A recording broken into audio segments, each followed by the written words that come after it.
Olá, gente. Hoje vamos ter uma aulinha de macroeconomia, continuando o assunto, complementando. Hoje viremos ver setor público, setor externo e a teoria do crescimento e o desenvolvimento econômico.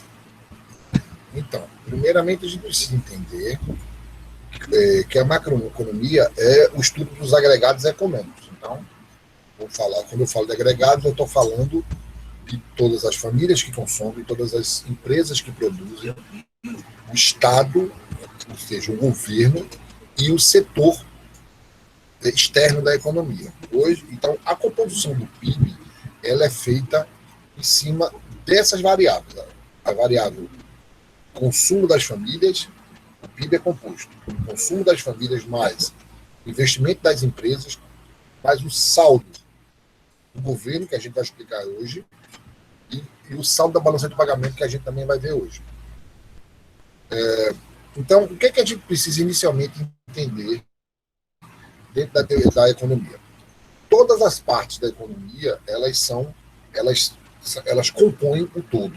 O todo seria a macro e todas as políticas que esse governo faz para esse país. Mas, assim, quando a gente está falando de políticas, a gente está falando de ações, e não política partidária, a gente está falando de ações. Então, quando a gente fala de políticas, a gente está falando de ações públicas. Neste caso, o setor público ele tem políticas fiscais, que a política tem a ver com a renda e com o tributo, porque o tributo ele vai influenciar na renda, e o déficit público, que é o saldo do governo. A sequência que nós iremos ver é que vamos ver o crescimento da participação do Estado, do governo ou do Estado, como queiram, na atividade econômica. Vamos ver as funções econômicas do setor público, as funções básicas do Estado, e a estrutura, um pouco da estrutura tributária, mais pinceladamente, e aí vamos fechar com essa parte, com os conceitos de déficit e financiamento do déficit.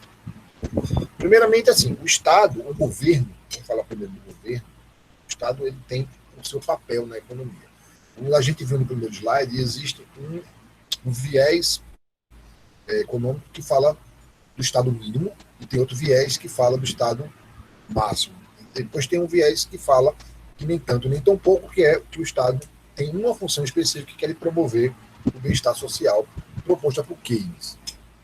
Mas o Estado, o governo está presente na atividade econômica quando ele tem algumas inserções. Por exemplo, o governo está presente na política da renda per capita, que ele vai gerar, através dos seus bens públicos, por exemplo, entretenimento, ele vai trazer educação, ele vai trazer saúde, ele vai trazer segurança, de modo geral. Então, é a presença do Estado, do governo, na atividade econômica. Ela vai interagir. As mudanças tecnológicas também é um papel do governo. Professor. De trazer... Oi? Aceita a Isabela aí, por favor. De trazer...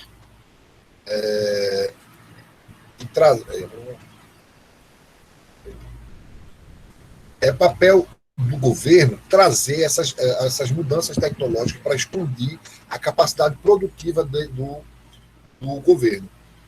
Um exemplo básico, um exemplo claro que a gente vê aí são a entrada da tecnologia 5G, está sendo discutida quem é que vai trazer ela ou não. Então, é uma decisão de governo, qual é a proposta que ele vai trazer para a gente. Mudança populacional. No passado, alguns governos eles tiveram controle de natalidade, por exemplo, como é o caso do Japão, China, muito no passado, e mais recente, não tão recente, mas mais recente, o Canadá e a Holanda. O grande problema disso é que você tem redução, uma contenção de crescimento de natalidade, só que quando você reduz a quantidade de crianças, esses crianças vão ser os adultos do futuro. E aí isso vai dar um problema na parte produtiva.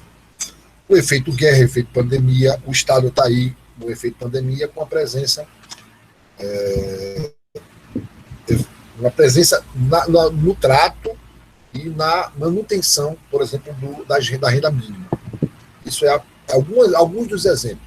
a inserção, a participação dele no câmbio. Então, o governo está presente na atividade econômica, ao contrário do que alguns liberais pregam, né? Ele precisa realmente, o Estado precisa fazer algumas intervenções. Bom, quando a gente fala de governo, a primeira coisa que vem à mente é o bem-estar social, que é a proposta que eles trouxeram, que o Estado traz para a população. E aí, dentro dessa proposta de governo ou de participação do Estado na atividade, a gente tem que o Estado tem funções básicas que elas precisam ser desempenhadas, e se não o faz, o Estado corre um grande risco de não trazer aquela proposta inicial, que é de promover o bem-estar social. Essas são as três funções básicas do Estado. É a função alocativa, a função distributiva e a função estabilizadora. A função alocativa, ela aloca os recursos que vêm de impostos para os melhores, colocados de forma eficiente nos lugares onde necessitam. Então, você tem, dentro da arrecadação pública, se coloca em pasta da educação, recurso da pasta da educação, recurso da pasta de saúde, recurso da pasta de segurança, enfim, é alocar de forma ótima, eficiente, os recursos que vêm dos impostos dentro do tamanho do Estado. Segunda função é distributiva, que é a função do Estado, que ele tem que pegar esse recurso que foram alocados e fazer com que ele seja distribuído de forma justa, equíname. Então, é a função do Estado. Alocar os recursos de forma ótima e distribuí-lo de forma justa. E a função estabilizadora é a função do Estado que permite que o Estado ele intervenha na economia para eliminar ou minimizar as imperfeições. Imperfeições essas como monopólio, cartéis, etc. Então, tem várias as funções. E aí eu vou explicar para você quais são as funções e qual é o papel delas e quais são as ações dessas ações, qual o papel dessas ações no Estado. A função alocativa do governo está associada ao fornecimento de bens e serviços não oferecido pelo sistema de mercado. Então, ele vai alocar. As pessoas não têm plano de saúde, então eles vão oferecer saúde pública. As pessoas não pagam colégio particular, então o Estado vai lá, a função dele é de alocar as pessoas, porque os recursos vão para a educação, e aí vai. A função distributiva depende da distribuição da renda, que dependerá da produtividade de cada indivíduo no mercado. O que quer dizer isso? Que essa distribuição de renda ela tem a ver com o papel do Estado nessa justa distribuição. Um exemplo disso são, por exemplo, o papel da tributação, que a gente vai ver mais na frente. Existe uma tributação progressiva, que ela vai aumentar à medida que a renda esteja maior.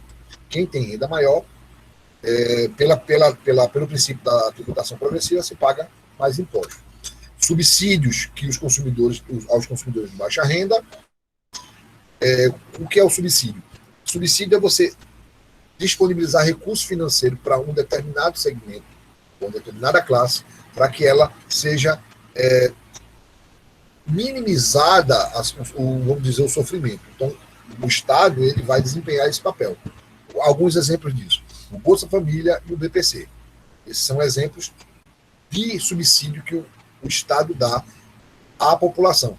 E outra coisa, essa população ela é consumidora. Lembrando que, se colocar recurso na mão desses indivíduos, eles vão consumir. Os gastos públicos, o Estado tem também como função de desempenhar esse papel de fazer gastos para quem mais precisa. E a função estabilizadora é relacionada com a intervenção do Estado na economia, para que haja uma equidade dentro das ações de preço, que aí o que é controlar preço, comportamento do preço, dos níveis de preço. É evitar que exista, o que eu sempre digo a vocês, o papel do agente que vá eliminar o direito que o consumidor tem de escolha, até o monopólio. A gente já viu isso lá na primeira unidade. Todas essas funções básicas, que são obrigações do Estado, A gente precisa entender que, como o Estado é um agente econômico, consumidor, firma e Estado, ele também tem um objetivo. O objetivo é proporcionar bem-estar social e boa parte dessa proposta das funções básicas, ela está muito em cima do que o Estado oferece. O que o Estado oferece? Bens públicos. E aí a gente precisa entender que são bens públicos. Bens públicos, ele tem uma utilidade, satisfaz a necessidade, porém não se paga de forma direta por ele. Então, algumas características que a gente vai ver. São disponibilizados pelo Estado para a população e possuem algumas características. É um bem de uso coletivo. Não existe bem de uso individual. Existe de uso coletivo. Está lá, é para ser usado. Pode ser até de alta tecnologia, mas se for público, ele é de uso coletivo. Algumas outras características mais interessantes, mais básicas, mais fortemente identificável é a gratuidade, como eu digo, o bem público, ele é de uso coletivo e gratuito. Podem me dizer, professor, mas o bem é gratuito, mas eu já paguei por ele lá quando eu paguei o imposto. Isso. Lembrando que tem gente que também não paga imposto e também tem direito a esse bem.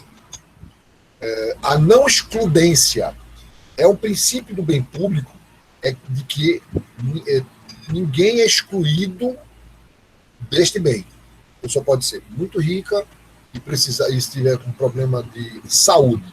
No meio da BR, se for ali perto de Vitória de Santo Antão, ele vai ser deslocado inicialmente para o hospital João Murilo, para depois ele ir para o seu grande hospital.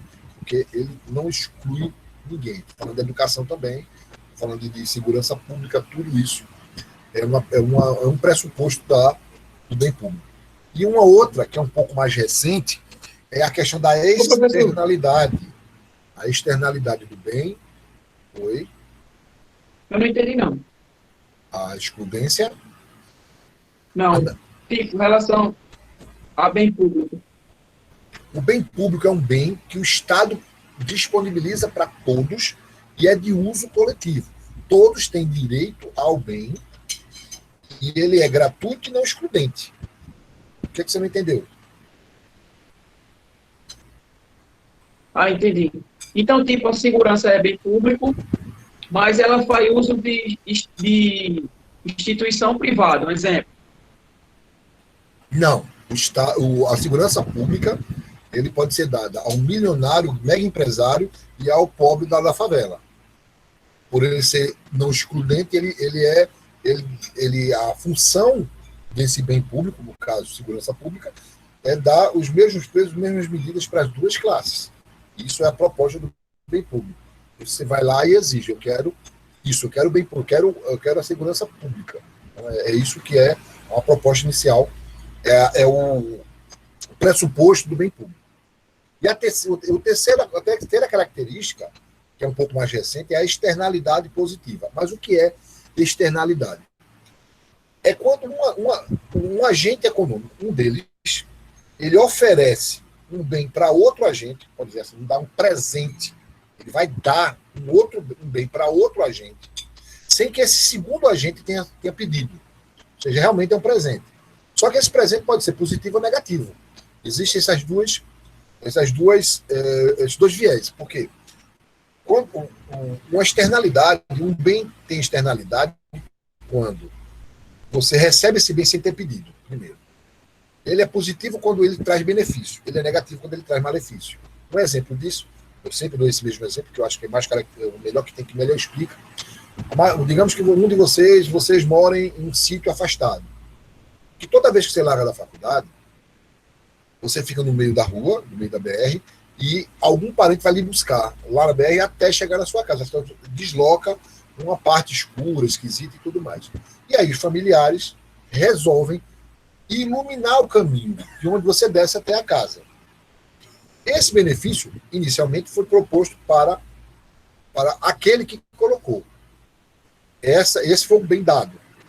Só que quem vai se beneficiar? Outras pessoas que moram perto. Essas outras pessoas não pediram isso. Ganharam de presente. E como esse presente trouxe coisas positivas, no caso, mais segurança, maior visibilidade, e termina trazendo uma positividade. Logo, é chamado uma externalidade positiva. Uma externalidade negativa. Imagine que uma empresa, uma indústria, se instale numa cidade bem afastadinha, bem no interior. E essa empresa, essa indústria, trouxe emprego, ela trouxe renda, ela vai aumentar o consumo, vai aumentar a arrecadação do Estado, tudo de bom. Só que, vamos supor que esta indústria, ela produza resíduos tóxicos. E ele despeja no rio. A próxima cidade vai receber de presente essa poluição, esses resíduos químicos tóxicos, e isso aí também é uma externalidade, só que negativa. Então, o bem público ele é gratuito, é de uso coletivo, não excludente e possui externalidade positiva. Agora que a gente já falou do bem e da função do Estado deste bem, a gente vai falar um pouco sobre a questão da justeza, que é como diz o termo, da distribuição, da função alocativa, da função distributiva do Estado. Quando a gente fala de tributo, a gente está falando de cobrança pelo uso de um bem. Então, é como se você tivesse a obrigação de usar, você está usando o bem, você tem a obrigação de pagar por aquele bem. Então, assim, você tem vários tipos de bem, a gente vai discutir também alguns princípios. Existem dois tipos de bem. O bem que incide de forma direta e de forma indireta. O direto é que ele vai direto em cima da renda. Você está vendo esse tributo incidir sobre sua renda. É o imposto de renda, seria o INSS, ele está direto na sua renda. Chama-se imposto direto. E existem os impostos indiretos, que eles estão embutidos no consumo que vocês têm, ou seja, nos produtos ou serviços. Eles estão embutidos, ou seja, se você pega um produto agrícola, no setor primário, você está pagando PIS/COFINS. Se você pega um produto industrializado, você está pagando IPI, Imposto sobre Produto Industrializado. Se você está comprando no comércio ou no serviço, você está pagando ICMS. E nos municípios, esse imposto indireto chama-se ISS, Imposto sobre Serviço. Como é que é a estrutura tributária? Ela pode ser progressiva, ou seja, ela aumenta de acordo com a renda, quanto mais se ganha, mais se paga, que é o imposto de renda, é um exemplo disso.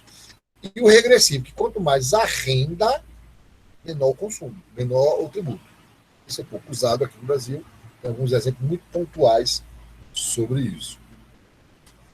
Existe aí, quais são os princípios que existem na tributação? Vocês vão ver isso muito mais na frente do terceiro ou quarto período, que é o AFE, que é a Atividade Financeira do Estado, e depois vai vir Direito Tributário 1 e 2, no quarto e quinto, se eu não me engano. Então vocês vão ver terceiro, quarto e quinto, vocês vão ver tributos, e aí vocês vão aprofundar. Mas quais são os princípios básicos da visão da economia? O princípio da neutralidade, quando os tributos não alteram o preço, né, ele não interfere no mercado, ele vem, porque ele já vem de trás, ele já vem com um imposto a priori. O princípio da equidade, que é a distribuição de maneira justa desse ônus, aí temos exemplos que a gente dá. Um exemplo muito interessante é que um telefone, você vai ligar um telefone convencional, o telefone convencional, ele tem o uso de uma estação de rádio base. Essa estação de rádio base tem um custo altíssimo, porque é fiação, ainda se tem fiação, antena, manutenção, o animal pousa aí, ele faz despeja a fezes é ácida, aí pode romper o fio e tudo mais. Tem um custo. Então, ligar para a esquina tem um custo maior do que se você ligar para os Estados Unidos, para a Groenlândia, para o Alasca, que é a ligação para o satélite, que é o DDI. O DDD é, em tese, mais caro, tem maior custo do que o DDI, que é uma conexão anual, como você paga uma anuidade do satélite. Qual é o princípio da equidade? É que você consiga fazer com que haja uma compensação. Já que os serviços são equivalentes, eles têm uma compensação. Então, é meio que quem usa mais, um que é mais caro, que é mais barato, vai pagar a diferença. Isso é o princípio da equidade. Isso aí. Aí, dentro do princípio da equidade, tem o princípio do benefício e o princípio que tem a ver com as taxas de transportes coletivos, por exemplo. mas isso não vai, por exemplo, cair na prova, porque isso é uma coisa muito pontual. Mas para vocês entenderem como é que funciona a arrecadação pública e em cima de que essa não excludência, que é uma função do Estado, ela rebate dentro da arrecadação do Estado. Aí eu estou explicando sobre isso mais uma vez. O que acontece dentro dessa arrecadação? A gente precisa entender algumas coisas que está no material. Esse é só uma nota de aula, o material completo também está no portal. No portal, desculpa, está na sala de aula, do Classe 1. O Estado, ele arrecada impostos. A gente já falou da arrecadação. E ele gasta, que é chamado os bens públicos. Então, ele oferta os bens públicos, ele tem gasto. O gasto público é saída. É saída que o Estado está desembolsando os recursos que são provenientes da arrecadação. Então, o que quer dizer? O Estado tem haveres, entrada, impostos, e saída, débitos, que são os gastos públicos. Aí você tem os dois valores. Você tem um saldo positivo, que é a entrada, e tem um negativo da saída. O que é déficit? É quando este saldo é negativo, ou seja, se gasta mais do que arrecada. Quando você gasta mais do que arrecada, nós, pessoalmente, nós temos saldo negativo. O saldo da gente vai ficar negativo. O Estado também fica com saldo negativo, com algumas diferenças. Logo, quando o saldo é negativo, é chamado de déficit. Saldo negativo, déficit. O saldo positivo chama-se superávit. A gente não vai discutir aqui neste slide, mas o superávit é quando você arrecada mais do que gasta. Quando você arrecada mais do que gasta, você tem um superávit. Bom, vamos discutir o déficit, porque o déficit é que ele tem uma repercussão mais conectada com a economia atual. O superávit, na verdade, é uma coisa imaginária. O Estado, quando gera superávit, é para poder aumentar o investimento. E como o Keynes falava que o Estado tem a obrigação de se endividar para proporcionar bem-estar social, não justifica, né, pela lógica, que você tenha superávit. Se você tem superávit, você não vai se endividar, vai gastar o dinheiro que tem. Então, a ideia principal da macroeconomia é que você gere constantemente déficit.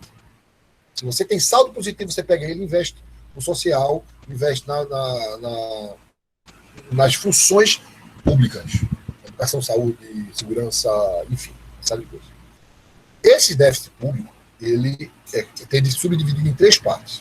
O primário é o grosseiro, quanto foi que arrecadou, quanto foi que gastou.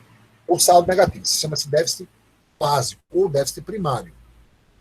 Quando você coloca todo o Estado, ele faz dívidas, que são exatamente esses, quando se gera um saldo negativo. Porque, contabilmente, qualquer empresa não pode ficar com saldo negativo, ele tem que zerar esse saldo. Se o saldo está negativo, vai lá e deposita o valor para zerar aquele saldo. O Estado também é a mesma coisa. Ele precisa zerar o saldo todo o período. Então, 2019, ele só fecha a contabilidade, chamada as contas públicas, quando o saldo negativo ele é compensado.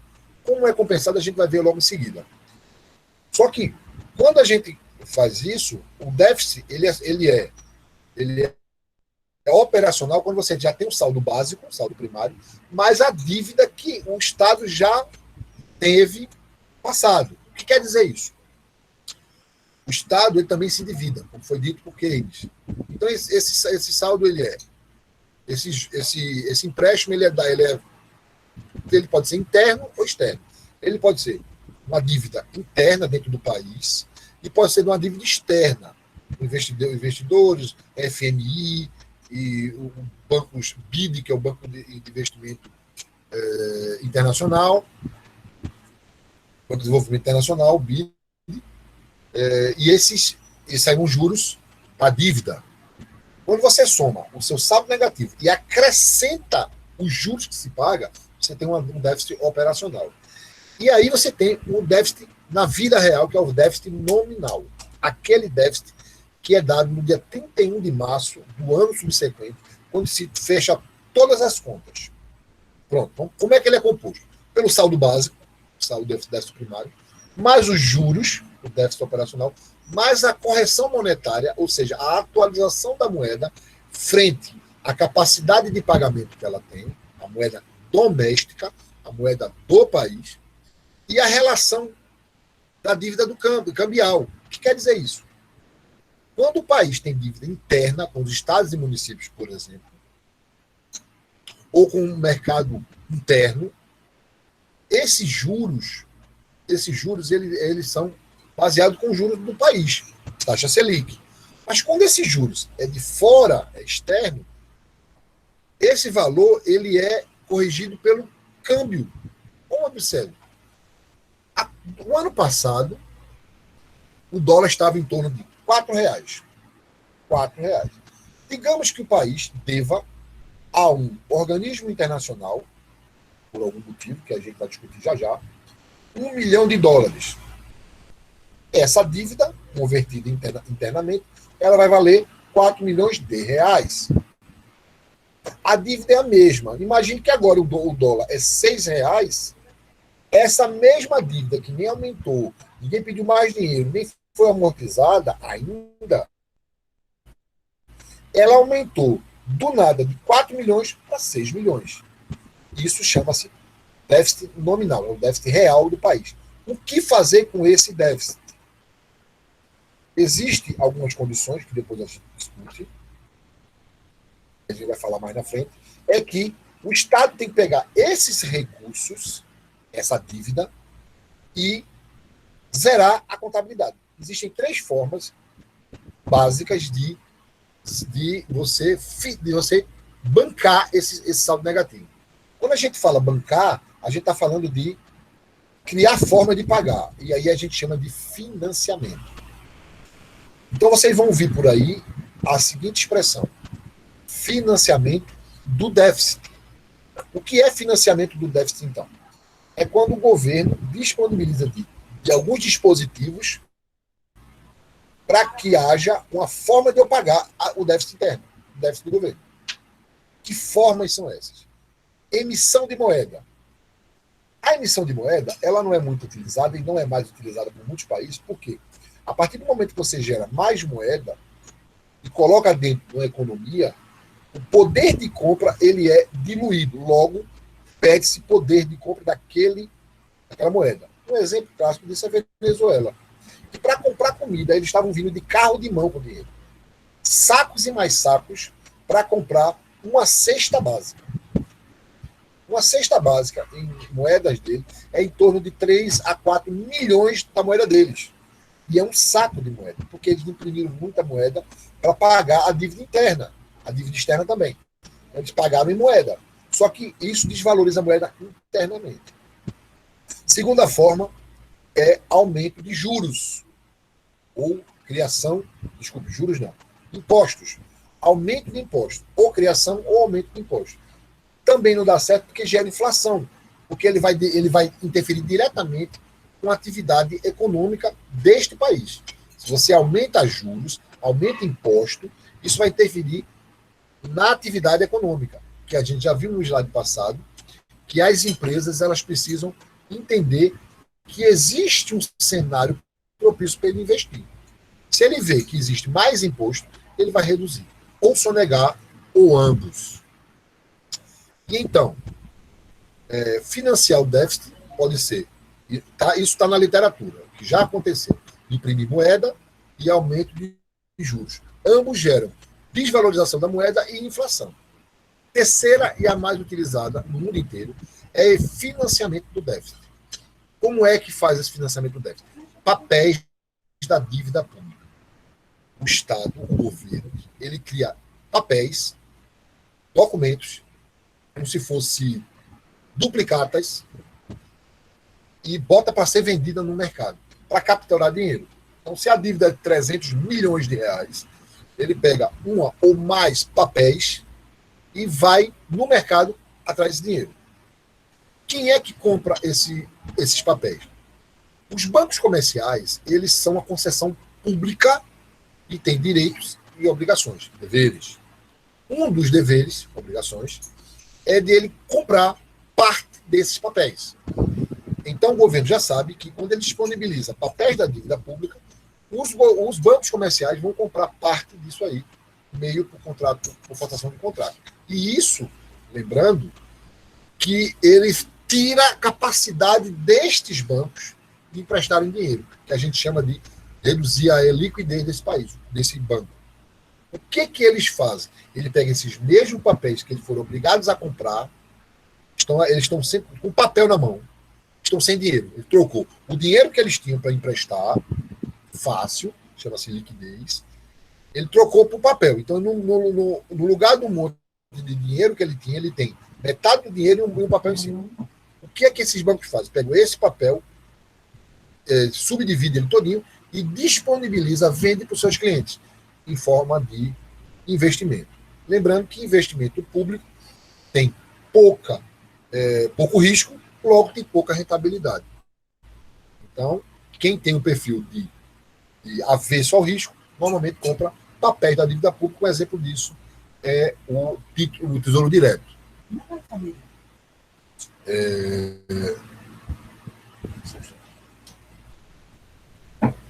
Então, você tem, que é o título da dívida pública. Então, o governo ele vai pegar esse papel e disponibilizar no mercado. E esse papel também pode ser vendido de forma externa, que é quando você disponibiliza esse recurso de forma externa. Qual é o juro que devolve? É o juro da Selic. Setor externo. Quando eu disse a vocês que o Estado ele oferta papéis da dívida pública, ele também oferece internamente e também oferece externamente. E aí a gente vai entender que parte desses papéis eles estão também disponibilizados externamente. E lembrando que na composição do PIB você tem, a gente já viu, consumo das famílias, demanda, investimento das empresas, oferta, gasto do governo, que é o saldo, déficit e com financiamento, e você tem agora o setor externo, que é a relação de entrada e saída de recursos no país. Primeiro a gente tem que entender o que é o setor externo. O setor externo é uma relação bilateral entre países, relação comercial entre países. Quando se fala em relação comercial bilateral, eu estou dizendo que um país senta com o outro, discute a pauta, discute o que vai importar e exportar de forma individualizada. Não existe uma grande pauta de exportações com os países de tais, com os países da Europa, com os países da América do Sul. Não. Quando se fecha acordos comerciais, se fecha de forma bilateral. Então, o setor externo da economia nada mais é do que a relação comercial bilateral entre países. E essas relações, elas precisam ser avaliadas e vistas pela população de uma forma muito sensata. Porque existem aqueles parceiros que nos traz benefício e aqueles parceiros comerciais que não trazem benefício. Imaginem que quando você vende os seus produtos, você exporta, você recebe dinheiro. Então, quando você exporta, o dinheiro entra. Quando você importa, você está comprando, então o dinheiro sai. Essa relação também tem que ser vista. Qual é o saldo entre dois países, entre o Brasil e a China? Hoje, o Brasil e a China têm uma relação positiva para o Brasil. O Brasil exporta mais do que importa. A relação com o Brasil e os Estados Unidos, hoje, recentemente visto, é que hoje os Estados Unidos exporta mais para a gente importa mais deles do que ao contrário. O que quer dizer, mesmo sabendo que eles importam muita coisa da gente, mas a relação ela não está positiva. O saldo está sendo negativo. Pouco negativo, mas está sendo negativo. Brasil e Argentina. Brasil e Argentina só tem benefício. O Brasil exporta mais do que importa. E aí essa relação chama-se relação comercial bilateral. Essa relação ela foi vista no passado por um indivíduo, inclusive um um aluno de Adam Smith, chamado David Ricardo, que ele criou ele criou uma proposta, a sua proposta de tese foi que existem países que têm capacidade produtiva diferentes. Essas capacidades ele chama de vantagens comparativas. Lembra? Comparar entre dois. Chama-se Teoria das Vantagens Comparativas. Ele criou, David Ricardo, em 1817, e na proposta dele está dizendo o seguinte: um país tem a obrigação de se endividar. Desculpe, que eu já confundi a tese. Os países devem se especializar naqueles produtos onde ele leva a maior vantagem. Os países devem se especializar cada vez mais naquela produção que ele já é bom, que ele já tem vantagem, que ele já tem a expertise, já tem know-how. Porque a partir do momento, de acordo com o Ricardo, quando um país ele começa a entrar em outro perfil, ele perderia em algumas frentes.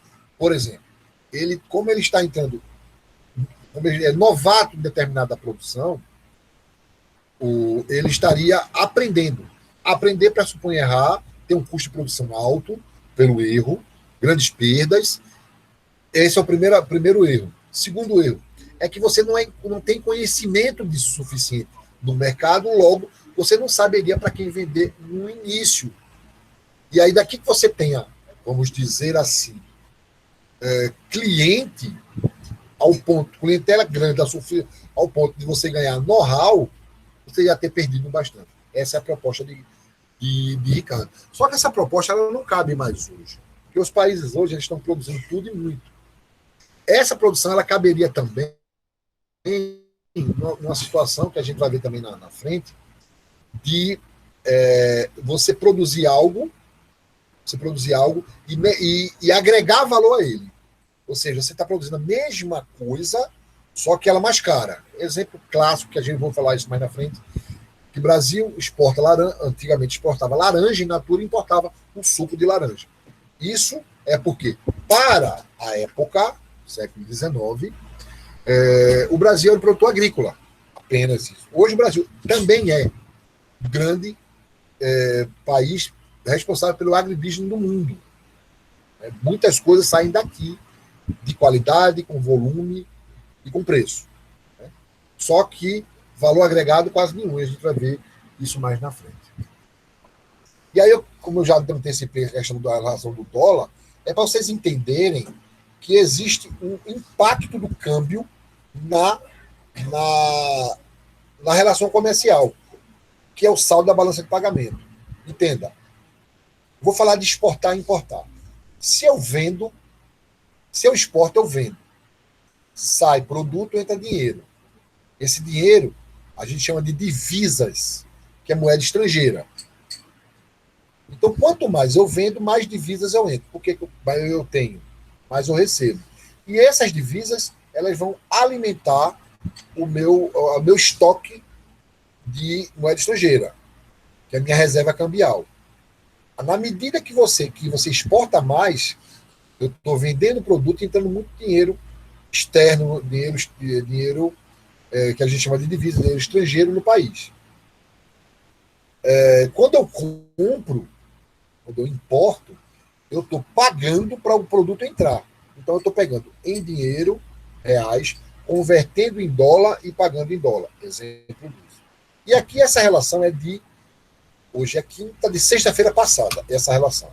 Um dólar custava R$ 5,86. Deve estar muito próximo de R$ 6 hoje. Baixa, volta, não sei quanto é que está, não. Então, R$ 1 custa R$ 5,86. Agora, para vocês terem uma ideia de quanto vale R$ 1 lá nos Estados Unidos, exemplo, 17 centavos de dólar. Mas o que quer dizer isso? Imagine só um produto que custe R$ 10. Ele vai custar no mercado internacional R$ 1,70. Veja, se eu pegar essa calculadora aqui e dizer que essa calculadora aqui custa R$ 10, se eu vou vender ela nos Estados Unidos, ela vai custar $1,70. Logo, para os padrões do consumo americano, o produto é barato e eles compram muito.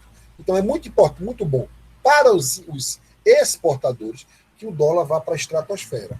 Porque quanto mais caro, quanto mais alto o dólar tiver, mais barato o produto vai ser lá fora, mas ele vai receber o mesmo valor. Agora vamos inverter.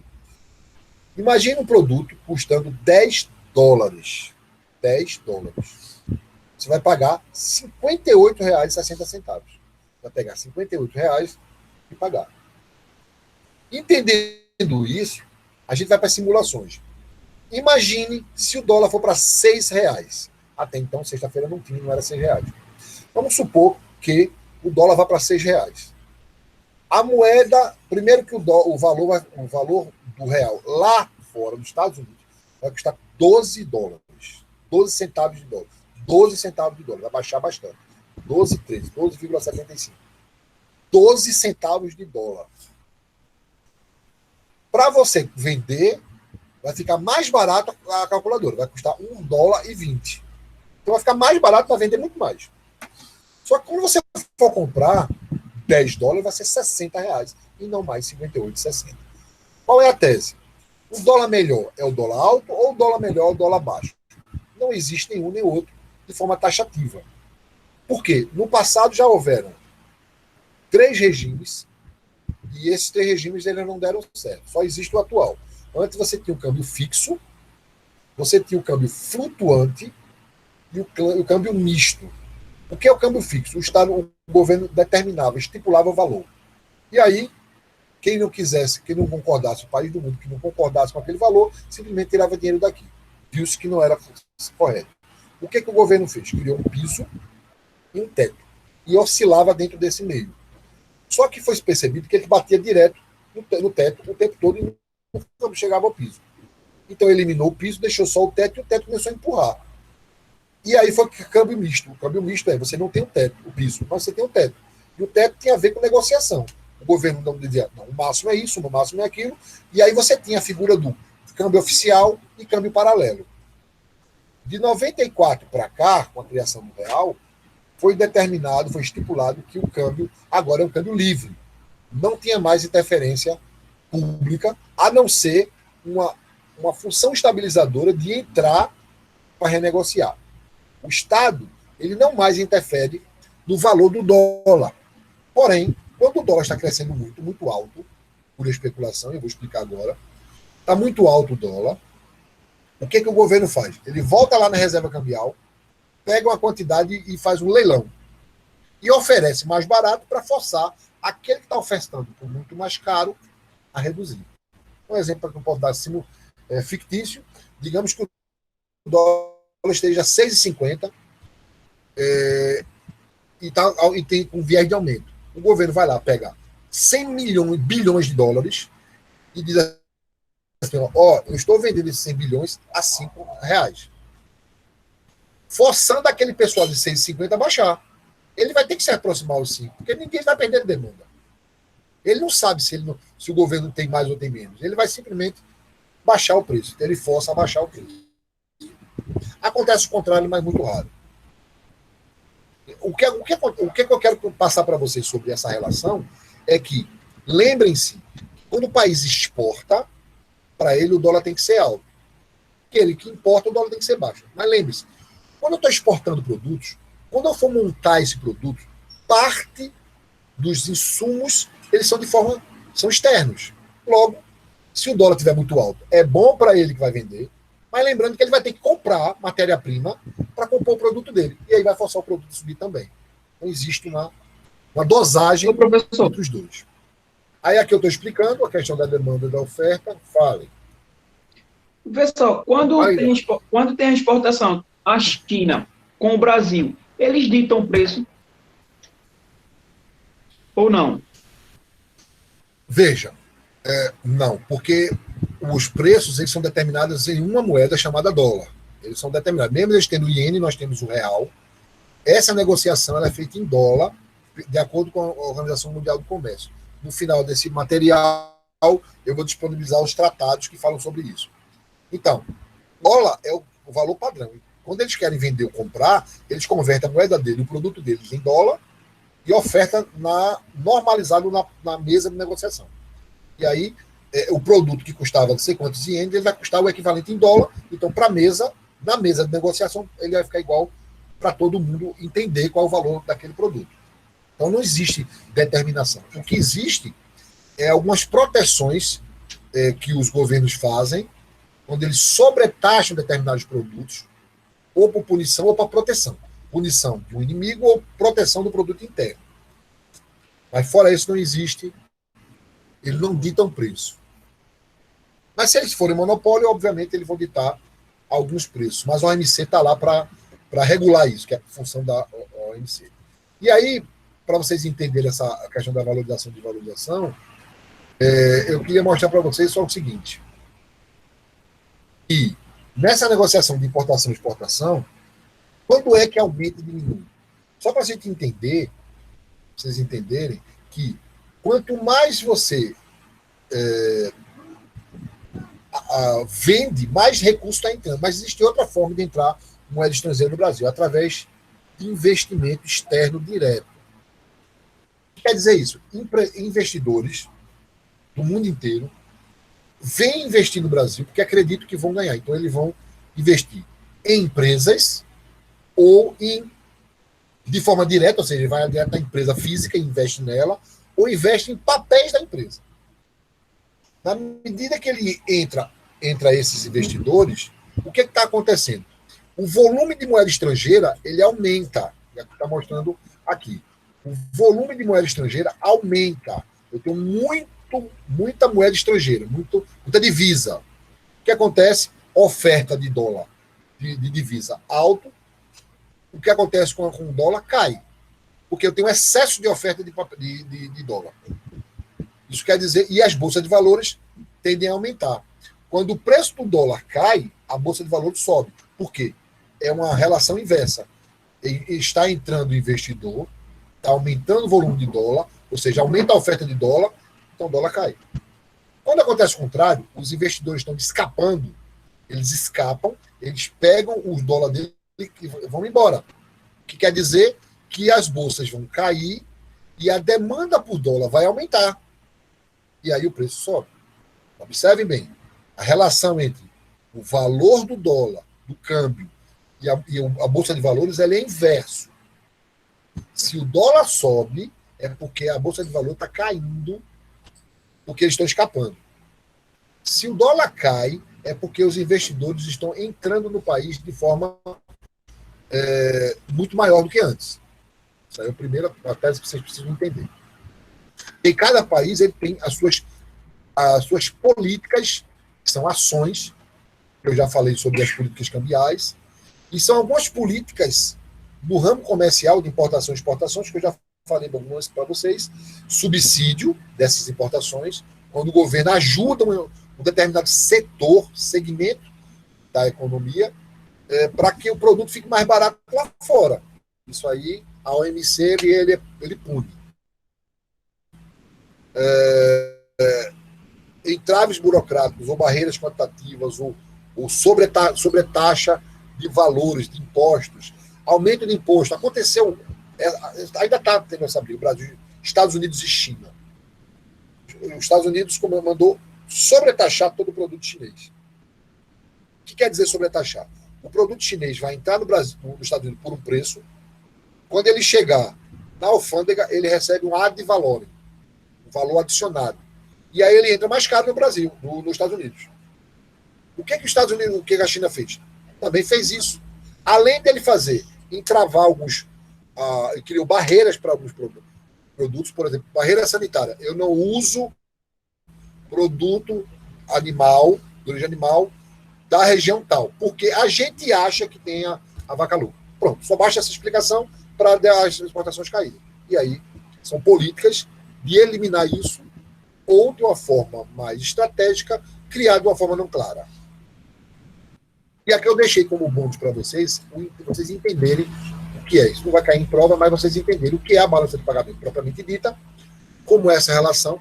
O balanço de pagamento ela é o registro contábil de entrada e saída. Isso aí vocês precisam saber. Mas aqui está mostrando alguns exemplos de quando é que entra, quando é que sai recursos.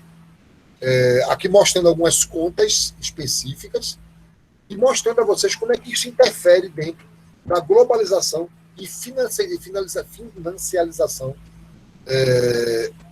de produtos em relação de um país com o outro. E aí eu estou dando um exemplo. Por exemplo, aqui são alguns tratados. Está faltando um. Eu queria até que vocês tivessem interesse, procurassem dessa uma lidinha, que é o Tratado de Washington. Mas aí tem o Tratado de Bretton Woods, Tratado Monetário Internacional, o próprio Banco Mundial, que nasceu de um tratado, acordos de modo geral, que é o GATT. E aí, falando um pouco para vocês entenderem como é que funciona essa grande celeuma que é a globalização produtiva e financeira do mundo. Com isso, a gente fechou o PIB. O PIB ele é composto por consumo das famílias, investimento das indústrias, o saldo do governo e o saldo da balança de pagamentos. Essa é a composição do PIB. Então, já sei, agora eu vou fazer o que fazer com esse valor do PIB.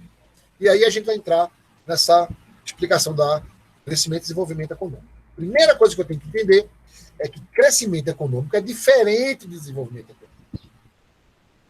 Crescimento econômico é quantitativo. Desenvolvimento econômico é qualitativo. O que quer dizer? Vamos lá. Crescimento econômico tem a ver com renda nacional, com o crescimento do consumo. Isso é crescimento. Desenvolvimento, que significa o Índice de Desenvolvimento Humano, IDH, o Gini, nível de pobreza, como é que está a distribuição de renda, como é que está o meio ambiente. Isso é qualidade de vida. Tá? E aí, qual é a ideia para a gente entender o que é crescimento econômico? Crescimento econômico é um conceito quantitativo, como eu disse, que tem a ver especificamente com o crescimento do PIB. Quando eu falo crescimento, eu estou falando crescimento positivo e crescimento negativo. Não existe decrescimento do PIB, até soa mal. Crescimento econômico negativo, crescimento econômico positivo. Então, quando se falar em crescimento econômico, entenda aumento do PIB, crescimento do PIB. Tem a ver com o PIB. Por exemplo, agora o mundo espera que o PIB mundial vai oscilar numa queda em torno de 10%. Os países, em média, vão perder 10% do seu PIB em relação ao ano anterior. Tá? Isso aí é o PIB. É o crescimento econômico, que pode ser positivo ou negativo. O Brasil estima-se em torno de 6% a 7% de crescimento negativo. Então, vamos ter uma recessão, já estamos em via de recessão. Agora, vamos entender o que é crescimento econômico. Crescimento econômico é quando você sinaliza através do PIB. Você olha o PIB e começa a analisar o PIB em seus viés. Quando esse crescimento, quando você percebe que esse crescimento ele está sendo contínuo, ou seja, todos os anos, durante um bom tempo, esse crescimento está sendo contínuo, ele oscila pouco e está continuando crescendo, a gente chama de crescimento econômico sustentável. O que é um crescimento sustentável? Crescimento econômico sustentável. É quando esse crescimento ele é contínuo. Ele continua crescendo. Cresceu 1%, depois cresceu 1,2%, depois cresceu 1%, mas está crescendo. Porque esse 1% e 1,2% e 1,0%, houve um decrescimento, um crescimento negativo. Mesmo assim, em relação ao anterior. Então, houve um aumento de 1% em relação ao ano anterior. Sempre crescimento econômico. Quando existe o crescimento econômico, o país sustentável, ou seja, é como ele engatou, agora ninguém segura mais. Quando ele engata o crescimento, aí sim o país pode criar ações de desenvolvimento econômico, ou seja, investir em qualidade de vida. Olhando essa sequência, o que eu posso determinar para vocês? Esses dois questionamentos. É possível crescer sem desenvolver? É possível desenvolver sem crescer? O que eu posso afirmar a vocês é, pela lógica aqui, crescimento, eu posso crescer de forma sustentável, para depois obter o desenvolvimento. O que eu não posso é desenvolver e depois crescer. Porque o desenvolvimento depende do crescimento sustentável. E o crescimento sustentável depende do crescimento propriamente dito. Então, é possível crescer sem desenvolver, mas não é possível desenvolver sem crescer. E aí, para a gente entender como é que funciona esse negócio, observe aqui que você tem uma situação de que a gente chama de orbe. Primeiro, a gente tem uma orbe geral, que tem os países subdesenvolvidos ali, todos eles acumulados. O que são países subdesenvolvidos? São países que têm um crescimento instável, não tem qualidade de vida, não tem distribuição de renda. É um país que ele está sobrevivendo. Ele está abaixo do desenvolvimento, ele subdesenvolve. Ele não vai desenvolver. Quando esses países começam a fazer políticas, ações para melhora, investir, se endividar para proporcionar o bem-estar social, trazer investidores externos, abrir mercado, enfim, existem políticas de todos os tipos. Existem algumas que a gente nem conhece. Esse país, ele começa a sair do subdesenvolvimento, ele entra no crescimento econômico. Ou seja, ele começa a sair do negativo, mesmo no negativo, ele foi melhor do que o ano anterior. Então, ele entra no viés de crescimento. Quando esse país está em viés de crescimento, ele sai dessa orbe e passa para a orbe de países em crescimento. Alguns aconteceram de forma abrupta. Os tigres asiáticos, alguns países menores, que do nada começaram a explodir nesse crescimento. Que esses são chamados de países emergentes. Uns continuaram crescendo e outros foi só fogo de palha que voltaram para a sua realidade. Então, eu tenho países em crescimento. Quando esse crescimento ele é contínuo, sustentável, esse país ele é considerado o país que está em desenvolvimento. Então, ele entra na outra orbe, são os países em desenvolvimento. Ou seja, país em desenvolvimento é porque ele tem crescimento garantido e crescimento sustentável. Crescimento sustentável, agora ele está apto a entrar como um país desenvolvido. E aí, se esses países desenvolvidos, historicamente, são 7, antigamente você tinha o G7, hoje são G8, né? Hoje são G7 mais o Canadá, desculpa, G7 mais a Rússia, e você tem os países que agora são os países desenvolvidos. Esses países são os considerados países industrializados. Aqui eu vou explicando a vocês. Crescimento econômico, o que é o crescimento contínuo da renda per capita ao longo do tempo, ou seja, um crescimento quantitativo. Desenvolvimento econômico é um conceito qualitativo, que demonstra melhora dos indicadores de bem-estar, bem-estar econômico e bem-estar social, e todas as estratégias que fazem isso. Como é que os países chegam ao desenvolvimento econômico? Por que países alcançam o desenvolvimento econômico? E aí a gente vai entender um pouquinho de como funciona. A teoria do desenvolvimento econômico dá conta de que, para que um país entre no seleto grupo de países desenvolvidos, existem algumas premissas, vamos chamar de premissas. Primeiro é que eles trabalhem ao seu pleno emprego, ou seja, use todos os recursos possíveis e melhore o uso deles. Primeira coisa. Segunda coisa é que alguns autores chamam de capital que o país tem. Aí ele subdivide capital físico ou capital humano. Então vamos chamar de capital humano e capital físico. O que é capital humano? É a qualificação da mão de obra. É quando esse país ele investe, não de forma direta, mas de uma forma indireta, e direta também, em qualificação da mão de obra. O que vai acontecer com a qualificação da mão de obra? Esse país, ele vai, dentro do somatório das suas empresas, eles vão aumentar o patamar de produção, porque eles vão produzir mais e melhor qualidade. Reduzir perda. Logo, essa mão de obra qualificada ela vai ganhar mais, salário maior. Com o salário maior, o consumo também aumenta. Então, os níveis, por causa da qualificação da mão de obra, os níveis do país começam a aumentar. Isso vai interferir diretamente, mais uma vez, no PIB, crescimento econômico, vai aumentar, e aí ele pode se preocupar com qualidade de vida. Segundo, é o capital físico. O capital físico tem a ver com tecnologia, máquinas, equipamento e tecnologia. Quando o país investe em tecnologia, em melhora da tecnologia, em inovação tecnológica, ele está aumentando o patamar de todos os outros. Em administração, a gente diz que quando uma empresa consegue criar uma tecnologia acima dos concorrentes, de forma que eles nem se alcancem, alcancem ele nesse primeiro momento, é porque essa empresa ela está no oceano azul.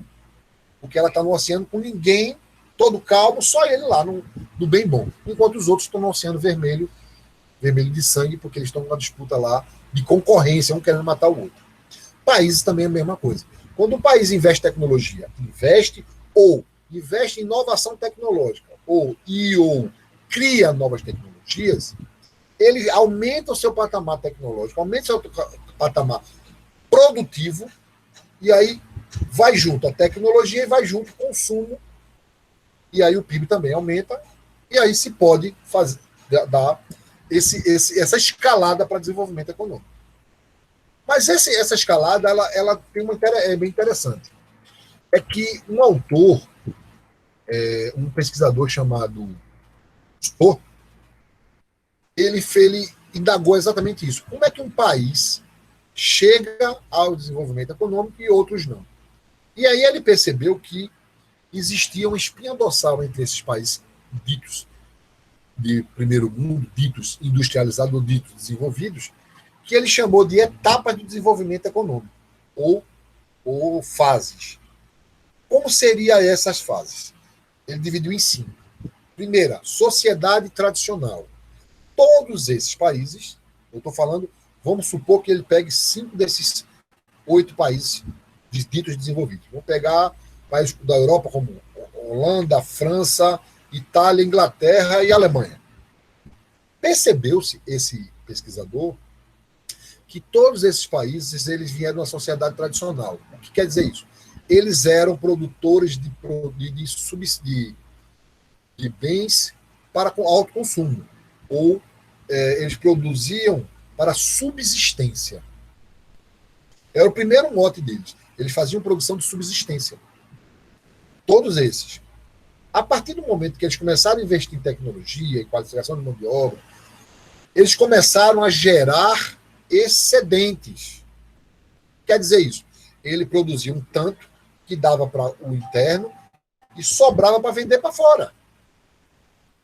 Isso aí, quando o país ele gera uma capacidade quando ele tem uma capacidade de geração de excedente, ele não sabe o que ele faz. E aí ele criou, ele chama o segundo momento de decisão. É o pré-requisito para o arranque. Pronto, o que eu faço com esse excedente de produção? Pronto, eu já produzo tudo para a minha população e ainda sobrou. O que eu faço com essa sobra, com esse estoque? Aí alguns países optaram por vou continuar gerando excedente e vou continuar vendendo para quem não tem. Primeira decisão. A segunda decisão poderia ser, não, eu vou criar empresas, indústrias dentro do meu país que vou beneficiar esses produtos.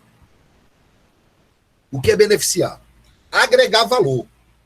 Pegar uma laranja e transformar em suco e vender o suco em lata. Eu vou pegar soja e vou vender o pó de soja ou o óleo de soja, o óleo refinado. Ele vai agregar valor. O que significa de industrializar. Então você tinha 2 viés. O que fazer? Você tinha 2 caminhos a tomar. Chamado pré-requisito arranjo. O que é o arranjo? Quando esse país decidiu um caminho, ele foi. Arranjo significa isso. Vai. Então, os países que optaram por industrializar são chamados de países industrializados. Os países que optaram de trabalhar ainda com seu excedente de produção, eles ficaram ou um grande produtor de commodities, como o Brasil é, ou o país ele simplesmente perdeu, tem geada, tem seca, e perdeu sua produção, e aí vive naquele meio campo e não decidiu muita coisa. Esses 3 pontos, primeiro, segundo e terceiro, ele demorou em torno de 20 a 30 anos em média. A partir daí, isso chama-se crescimento econômico. O tópico 1, o tópico 2, o tópico 3 É classicamente o crescimento econômico. Daí, o quarto passo, que ele chama de etapas, ele chama de crescimento sustentável. O que é crescimento sustentável? É quando esse crescimento ele vai de forma contínua, sustentável, ao ponto de eu chegar a um patamar de eu não mais me preocupar, que é o quinto ponto, com crescimento econômico, e agora eu vou pensar no meu povo que consome. Então é qualidade de vida. Você tem um crescimento nos 3 primeiros estágios, você tem um crescimento sustentável, ou seja, você está em desenvolvimento. Quando você está em desenvolvimento, eu não tenho mais preocupação em manter as taxas de crescimento. Essas taxas já vão sozinhas, elas seguem. É como se você botasse uma ladeira e soltasse um carrinho. Ele vai pegar vários caminhos e vai bater no canto, vai capotar. Isso aí é você tentando ajustar. Aí você faz um risco no meio da ladeira e coloca um guia nesse carrinho. E fixa ele. O que vai acontecer? Ele vai descer, por mais imperfeito que o caminho esteja, ele vai continuar descendo em linha reta. Então não tenho mais preocupação que ele vá sair do caminho. Ele vai e vai. E aí, o desenvolvimento econômico é quando todas essas práticas já estavam acontecendo, e aí eu vou agora investir em qualidade de vida, vou melhorar a educação básica. A educação básica vai gerar no longo prazo um técnico bom, do técnico bom vai gerar no longo prazo um especialista bom, um doutor bom, e aí o país ele contribui com isso.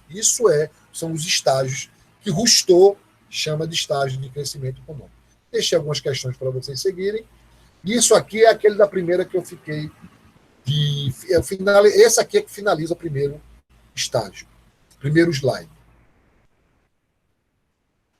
Aqui.